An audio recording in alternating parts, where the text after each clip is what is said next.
터지듯 흩뿌려지는 바람의 잔상을 바라보며 시로코는 조소했다. 무형에 가까운 자신의 육신을 베어낸 붉은 손은 인간의 것이 아니었으며 죽음의 향기가 물씬 풍기는 사신의 손짓과 같았다. 그것을 얕본 것이 큰 과오였다.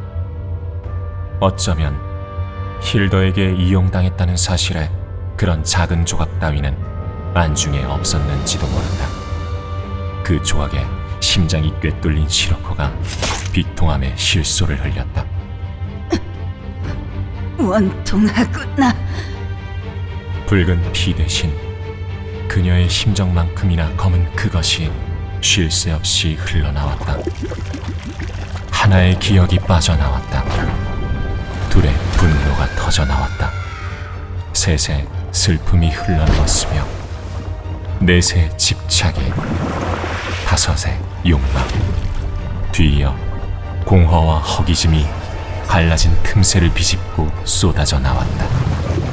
앞선 덩어리진 거대한 기운들의 뒤로 조각조각 난 에너지의 편린들이 깨진 유리 파편처럼 터져나왔다.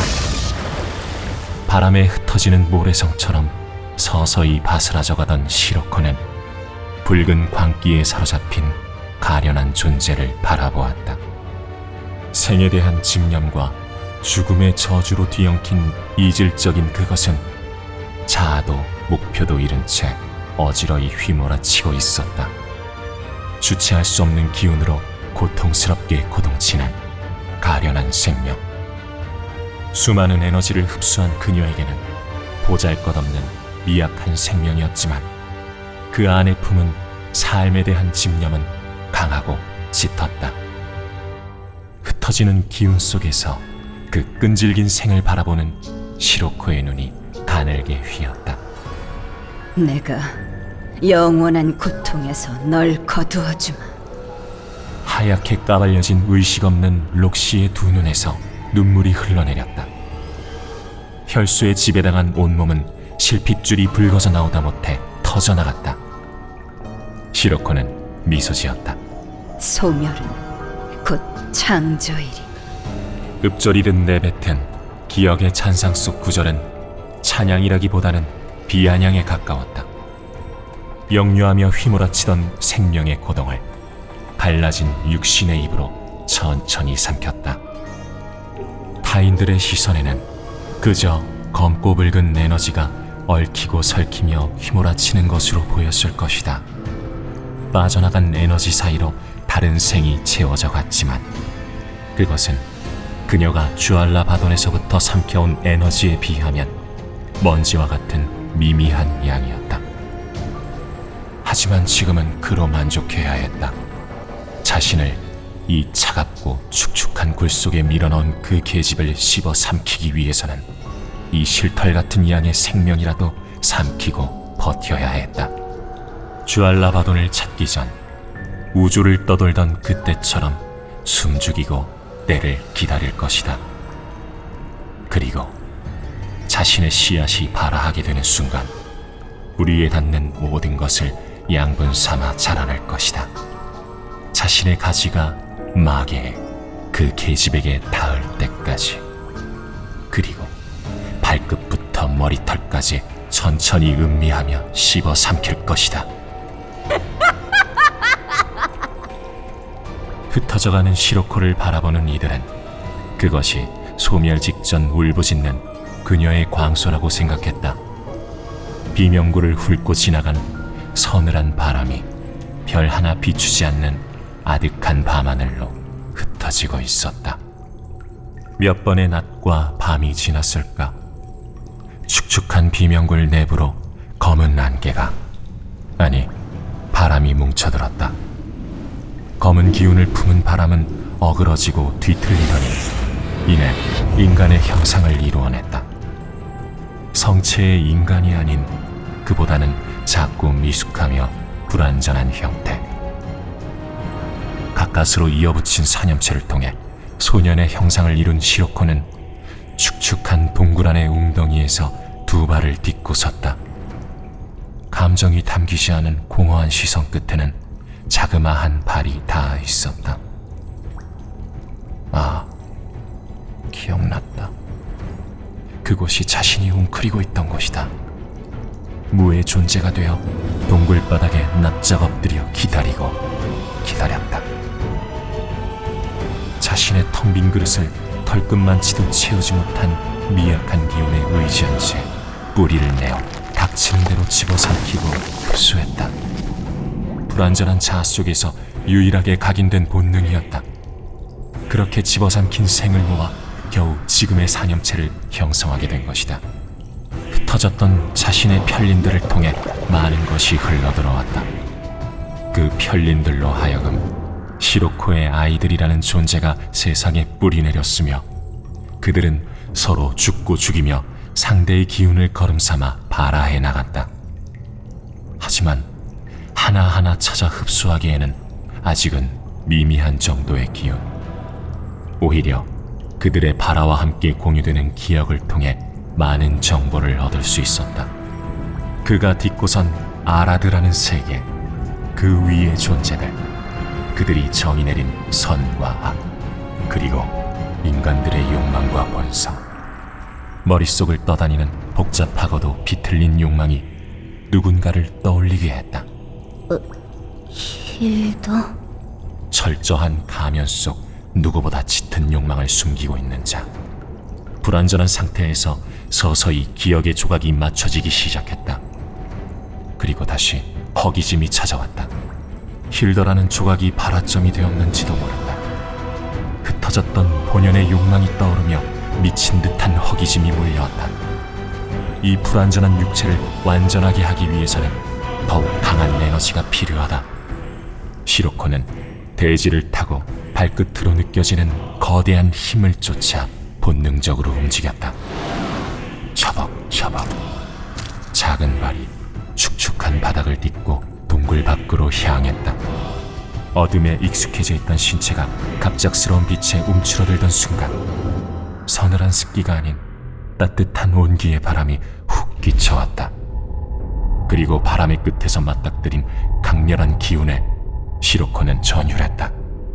비명골 밖으로 내딛는 작고 창백한 발이 미세하게 떨리고 있었다.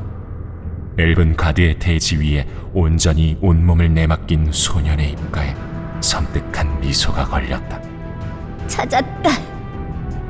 흥미로운 장난감을 발견한 어린아이처럼 해맑은 미소를 비춘 시로코가 공중공중 발장난을 치며 앞으로 나아갔다. 난생 처음 세상을 접한 것처럼 자유를 만끽하듯, 또는 꽃을 찾은 나비가 흥겨움에 춤을 추듯 그렇게 정처 없이 대지 위를 논일었다. 그러던 순간 입맛을 다신 소년이 불현듯 무릎을 굽혀 바닥을 짚었다. 뿌리를 내리려는 것이다. 그를 전율케 했던 기운, 이 근방을 보호하듯 에워싸고 있는 거대한 에너지가 대지에, 나무에, 바위에 서려 있었다. 이 정도의 순도와 양이면 자신을 정신없이 다그치는 허기짐에서 벗어날 수 있으리라. 하지만 소녀는 곧 검은 기운을 울컥 토해내야 했다. 비명굴 속에서 웅크린 채 간신히 모아놓은 미약한 생이 한 움큼 빠져나가 버렸다. 입을 틀어막은 시로코가 이해할 수 없다는 듯이 혼란스러운 얼굴로 바닥을 노려보았다. 무언가에 가로막힌 듯했다. 아니, 부딪혔다는 표현이 맞을 것이다. 그와 상충하는 어떤 것이 그의 뿌리를 격렬히 거부했다. 이 에너지를 억지로 삼키려 들면 가까스로 모은 자신의 형체가 와해할 것 같다는 생각마저 들었다. 이런 비슷한 경험을 언젠가 해보았던 것 같다. 온전하지 않은 기운 탓에 몇 번을 곱씹고 되뇌어보던 그는 어렴풋이 짐작되는 그것에 생각이 미치자 이를 갈아야 했다. 지긋지긋한 그 메마른 땅에서 살기 위해 부딪혀야 했던 그것, 그 기운. 하지만 어째서, 왜 하필 이곳에? 아직 미숙한 정신체인 시로코는 짜증스러움과 답답함에 어린아이처럼 시근덕거렸다. 하지만 곧 불현듯 스치는 생각에 일순 온몸이 굳어졌다. 어쩌면 그 계집은 아직 모를지도. 그렇다면 이는 자신의 복수에 훌륭한 발판이 되어줄지도 모른다. 그것이 아니라도 그 계집의 계획에 변수가 될 것임은 분명했다. 생각지 못하게 주어진 기회에 어린 시로코가 기득기득 조소를 내뱉었다. 이 기회를 어떻게 사용하면 좋을까? 즐거운 상상을 하던 시로코는 순간 스치는 바람에 고개를 돌렸다. 익숙한 기운이 바람을 타고 전해졌다. 시로코 자체이고 일부이자 이제는 별개의 존재가 되어버린 기운. 갈라진 육신의 틈에서 새어나갔던 그녀의 기억이, 분노가, 욕망이, 슬픔과 공허가 바람을 타고 전해졌다. 흩어진 조각을 되찾기 위해 소년의 형상을 한 시로코는 그림자 속으로 스며들었다. 첫 번째 찾은 조각은 기억이었다. 기억의 씨앗은 싹을 틔워 복수의 꽃망울이 움터 있었다. 두 번째 조각은 공허였다. 공허의 씨앗은 허무와 상처를 피워냈고 깨달음이라는 이름의 만개를 준비하고 있었다. 차례대로 분노와 슬픔, 욕망과 집착, 허기짐을 찾아냈다. 분노의 씨앗은 증오를 걸음삼아 원한의 몽우리를 피워냈고, 슬픔의 씨앗은 외로움과 고뇌 속에 절망의 몽우리를 품고 있었다. 욕망은 갈등을, 집착은 맹목적인 목표와 희생을, 허기짐은 기특하게도 자신이 남겨놓은 낙인에 완벽하게 안착하여 끝없는 갈증과 혼란 속에서 몽우리를 피우려 하고 있었다. 어쩌면 가장 자신과 비슷하고도 찬연할 꽃이리라. 씨앗에서 움트고 나온 아름다운 꽃잎들을 바라보며 시로코는 황홀해했다.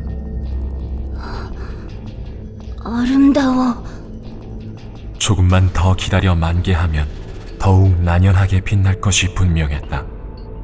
시련과 고통이 더해질수록 저 꽃들은 더욱 만개하고 단단한 열매를 품을 것이다. 그 순간을 떠올리자 시로코의 입안에 군침이 돌았다. 그래, 기다림과 인내는 지겹도록 겪어왔다.